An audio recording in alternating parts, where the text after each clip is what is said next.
want to welcome Mayor Marino very warmly. I think, as everyone knows, the mayor is a very good friend and someone who it's my pleasure. Sir, could you sit down? Thank you. It's my pleasure and my honor to have this friendship. We talk quite a bit by phone and we keep in touch by email. And we share values about the kinds of changes that we have to make in our city. The difference is my city is a wonderful city. It's been here essentially 400 years. Your city is the eternal city, thousands and thousands of years. But we share a common vision of reform, of fighting corruption, of making the kind of changes that create more opportunity for our people. And that's where our friendship really grew, out of that shared vision. And so many challenges that we face in common. I'm thrilled the mayor's here, and we talked about the next great visitor from Rome that we'll be seeing here in the city. The Bishop of Rome will be coming in just a few weeks, the Pope. And that's going to be an extraordinary moment for New York City. The mayor has the great honor of working closely with His Holiness, and we had the honor of going to the Vatican together for the recent meeting of mayors around the world addressing climate change. So there's something very powerful in the connection between mayors who are fighting the same fight, sharing the same values, taking on the same challenges. We also have learned, I've learned from mayors around this country and around the world, that we're helping each other think about how to solve problems. For example, when we were in Rome, Mayor Marino and I spoke about a challenge he's facing that's something that this city has faced for many years as well. The city of Rome controls a lot of property. And the intelligent thing to do, the necessary thing to do, is to make sure that if that property can bring in resources for the people of Rome, for the taxpayers of Rome, if the property can be used in a better way so that Rome can serve its people better, there's a very professional and modern way to do it. But what was true in this city before, true in Rome today, is a lot of times those decisions were made the wrong way. Very valuable properties were handled in a way that had more to do with politics than it had to do with the needs of the people. So this city had to learn that the hard way over many decades. We now have a much more modern approach that focuses on ensuring that whatever property we have is managed well.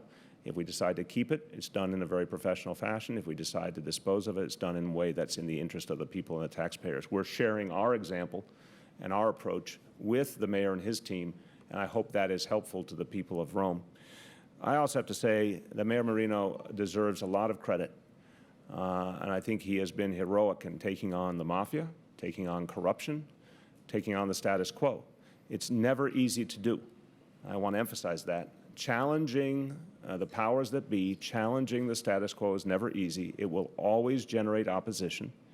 And this mayor has been brave enough to challenge some very powerful people.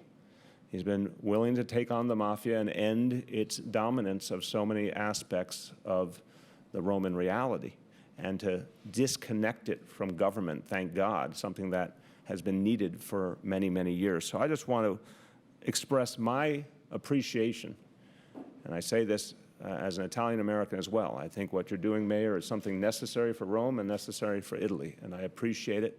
And I think when you hear that opposition, you should see it as a badge of honor, because you know you are doing the right thing for the people and you're challenging powerful interests. And with that, I want to welcome you to offer your comments. Thank you. Thank you so much.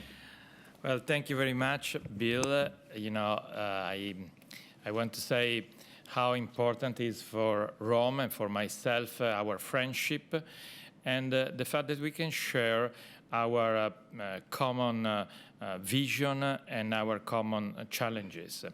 I think these were very, very productive days for me here with your staff. And as you announced, we realized that we have a common path. And if I can probably say a few words in Italian, I think would be better.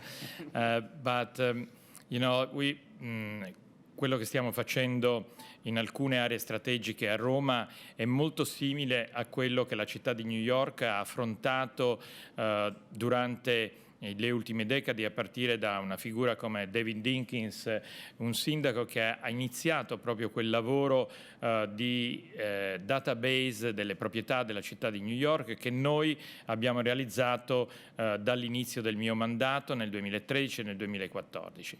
Abbiamo discusso ieri di temi molto rilevanti per le nostre due città, il piano ambiziosissimo e importantissimo di Bill de Blasio dell'affordable social housing che porterà 200.000 famiglie nell'arco di 10 anni ad avere una casa. Un problema che sentiamo tutte e due molto forte, quello delle persone più deboli che sono senza tetto. Per fare questo, in entrambe le città, le risorse di cui disponiamo debbono essere utilizzate al meglio.